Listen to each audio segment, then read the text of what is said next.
حضور نبی کریم علیہ الصلوۃ والسلام قربان جاؤں، آپ نے تو پہلے امت کی خیر خواہی فرمائی، لیکن دکھ کی بات یہ ہے کہ اب کس کے پاس ٹائم ہے حضور نبی کریم علیہ الصلوۃ والسلام کے فرمان مبارک کو پڑھنے کا؟ ہے کسی کے پاس ٹائم؟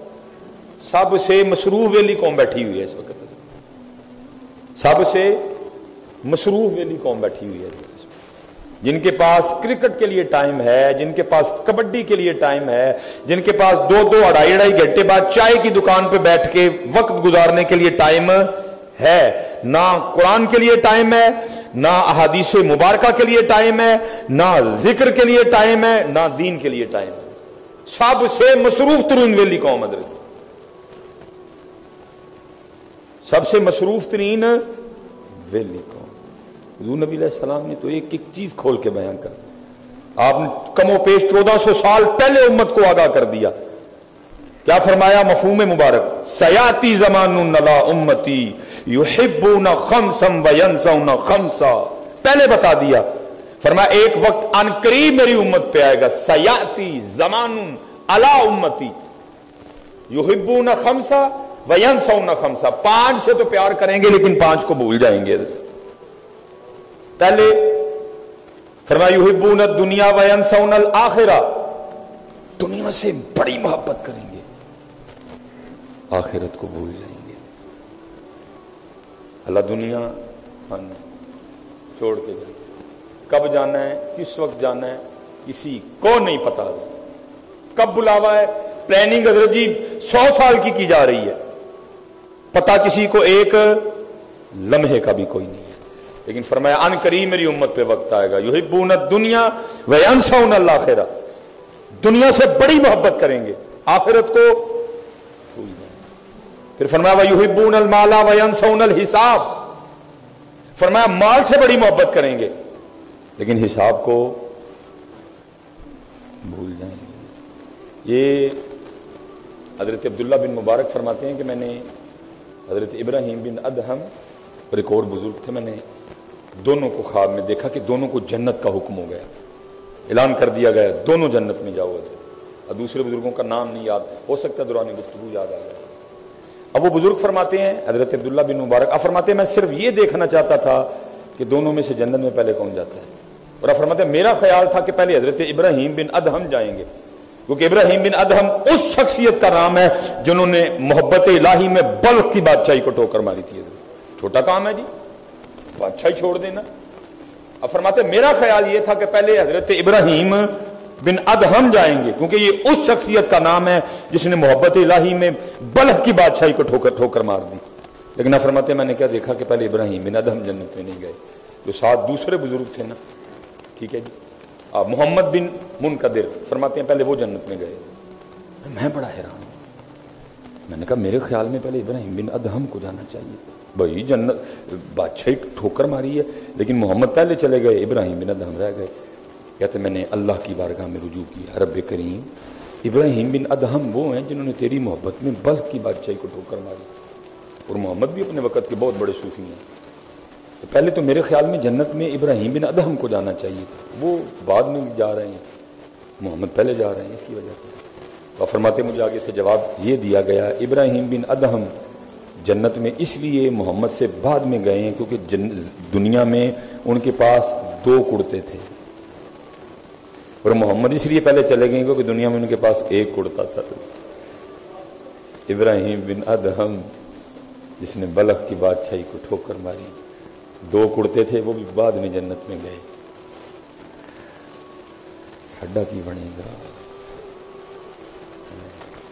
شیفاں پریاں نے، ویس کوٹاں 12 14 سوٹ، تو بھی پتہ نہیں لال دے ہے بھی نہیں کہ نہیں، کتنے غریبوں کا خون شامل ہے اس میں، کتنے مزدوروں کی مزدوری شامل ہے، ہمارا کیا بنے گا؟ کیا فرمایا وَيُحِبُّونَ الْمَالَ وَيَنْسَوْنَ الْحِسَابَ، مال سے بڑی محبت کریں لیکن حساب کو یاد رکھیے گا، حساب کو سوکھے رہ جاؤ، سوکھے رہ جاؤ۔ پھر کیا فرمایا وَيُحِبُّونَ الْخَلْقَ وَيَنْسَوْنَ الْخَالِقَ، مخلوق سے تو بڑی محبت کریں گے لیکن خالق کو بھول جائیں. بیوی سے محبت شریعت منع نہیں کر رہی, بیٹے سے محبت شریعت منع نہیں کر رہی, بیٹی سے محبت شریعت منع نہیں کر رہی, والد سے محبت شریعت منع نہیں کر رہی, والدہ سے محبت شریعت منع نہیں کر رہی. لیکن شریعت کیا کہتی ہے, قرآن کیا کہتا ہے؟ بیوی سے محبت کر لیکن میرے اور میرے محبوب کی محبت بیوی کی محبت پہ غالب ہو. یہ ہے قرآن. قرآن یہ نہیں کہتا کہ بیٹی سے محبت نہ کر, لیکن قرآن کہتا ہے میری اور میرے محبوب کی محبت, اللہ اور اللہ کے محبوب کی محبت بیٹی کی محبت پہ, بیٹے کی محبت پہ, باپ کی محبت پہ, ماں کی محبت پہ, بھائی کی محبت پہ, بہن کی محبت پہ, بلکہ ہر وہ چیز جس سے تو محبت کرتا ہے اللہ اور اللہ کے رسول کی محبت اس محبت پہ غالب ہو. لیکن نبی صلی اللہ علیہ وسلم نے کیا فرمایا؟ فرمایا وَيُحِبُّونَ الْخَلْقَ, بیوی سے محبت ہوگی, بیٹی سے محبت ہوگی, بیٹے سے محبت ہوگی, بھائی سے محبت ہوگی, بہن سے محبت ہوگی, باپ سے محبت ہوگی, ماں سے محبت ہوگی, لیکن کیا وَيَنْسَوْنَ الْخَالِقَ, جس نے بیوی دی, جس نے بیٹا دیا, جس نے بیٹی دی, جس نے ماں دی, جس نے باپ دیا, جس نے بھائی دیا, جس نے بہن دی, جس نے وجود دیا, جس نے زندگی دی, جس نے آسمان بنایا, جس نے سورج بنایا, جس نے چاند بنایا, جس نے تیرے لیے سبزیاں پیدا کی, جس نے تیرے لیے پھل پیدا کیے, جس نے سارا کچھ تیرے لیے بنایا, تو اس کو بھول جائے گا. کیا نہیں ہو رہا حضرت؟ کیا نہیں ہو رہا؟ ہم بھول نہیں چکے. اور یاد رکھنا حضرت, یہ جتنا وبال ہے یہ سارا بھولنے کی وجہ سے. یہ اب اگر دونوں طرف نظر دوڑائیں نا مسجد سے باہر, آپ کو ادھر بھی درخت دکھائی دیں گے, آپ کو ادھر بھی درخت دکھائی دیں گے. یہ اللہ کی رضا پہ کھڑے ہیں جی. جس حال میں اللہ نے رکھا ہے یہ راضی ہیں. بارش آئے گلا نہیں کرتے, دھوپ تیز ہو جائے شکوہ نہیں کرتے, سردی آئے گی پھر بھی نہیں بولیں گے. یہ راضی ہیں رب کی رضا پہ. جھوٹ نہیں بولتے, غیبت نہیں کرتے, کینہ نہیں ہے, بغض نہیں ہے, تکبر نہیں ہے, تسنع نہیں ہے, ریا نہیں ہے, نافرمانی نہیں ہے, مشغول ہے ذکر الہی میں, تسبیح کر رہے ہیں اللہ کی. لیکن ان کے لیے بھی میرے محبوب کیا فرماتے ہیں؟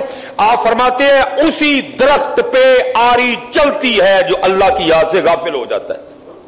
کوئی فلم نہیں, کوئی گانا نہیں, کوئی سینما نہیں, کوئی زنا نہیں, کوئی گناہ نہیں سامنے اس کھڑے درخت میں. حضرت راضی برضا کھڑا ہے, دھوپ میں جل رہا ہے, آپ اور میں پنکھے کے نیچے بیٹھے ہیں, آپ کے لیے چلر چل رہے ہیں, وہ راضی برضا کھڑا ہے دھوپ میں, کوئی گلا نہیں, کوئی شکوہ نہیں, تسبیح بھی کر رہا ہے. لیکن محبوب فرماتے ہیں اسی ہی درخت پہ آری چلے گی جو رب کی یاد سے غافل ہو جائے. ادھر غیبت بھی ہے, ادھر چغلی بھی ہے, ادھر بغض بھی ہے, ادھر دکھاوا بھی ہے, ادھر ریا بھی ہے, ادھر تشنع بھی ہے, ادھر ناشکری بھی ہے, ادھر نافرمانی بھی ہے. اتنا کچھ ہو کے جب میں غافل بھی ہو جاؤں گا پھر خود سوچیں ہماری صدا کیا ہوگی. کچھ نہیں ہے اس میں, وہ کھڑا ہے سامنے حضرت رضا پہ راضی ہے, دھوپ میں کھڑا ہے, کوئی چھت نہیں, کوئی چھتڑی نہیں. جس حال میں رب نے اس کو رکھا ہے وہ راضی ہے رب کی رضا پہ. لیکن میرے محبوب فرماتے ہیں اسی درخت پہ آری چلتی ہے جو رب کی یاد سے غافل ہو جاتا ہے. کوئی گناہ نہیں, اگر وہ بھی غافل ہو تو اس پہ بھی آری چلے گی. جتھے گناہ بھی نہیں تو پھر غفلت بھی ہے. پھر کہہ رہے ہو جی ویکھو جی ساڈے تے کسی نے کچھ کرتے نہیں چھڑے, پھر پوچھتے پھر رہے ہو جی دیکھیں تو صحیح جی مجھ پہ کسی نے کچھ کر تو نہیں. او بھائی کسی نے کچھ نہیں کیا, تو نے سارا کچھ خود ہی کر لیا, تو نے سارا کچھ نہیں. کیا ہوگا پھر؟ فرمایا وَيُحِبُّونَ الذُّنُوبَ وَيَنْسَوْنَ التَّوْبَةَ. یہ گناہوں سے تو محبت کریں گے لیکن توبہ کو اب دیکھیں جی کتنا بڑا سیلاب آیا, کتنا نقصان ہوا, کتنے احباب متاثر ہوئے. معافی مانگ کے ہے جی میں خود بڑا گناہگار بندہ ہوں لیکن وہ بڑا کریم ہے جی. میں ایک طالب علم ہوں, میرے پاس الفاظ نہیں ہیں, جملے نہیں ہیں اس کی کریمی کو بیان کرنے. کریم کتنا کریم. میاں صاحب فرماتے ایک گناہ جن میرا ماں پیو ویکھے دیوے دیس نکالا. ہمیں پتہ چل جائے کسی کا گناہ ہم چھپاتے ہیں.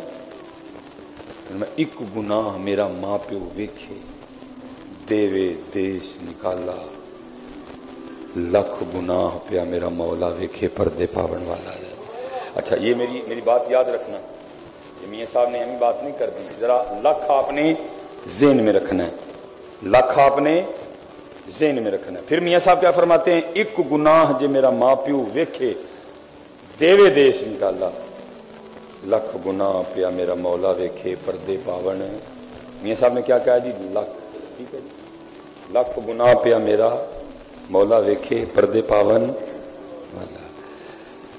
کتنا بڑا نقصان ہوا ہے۔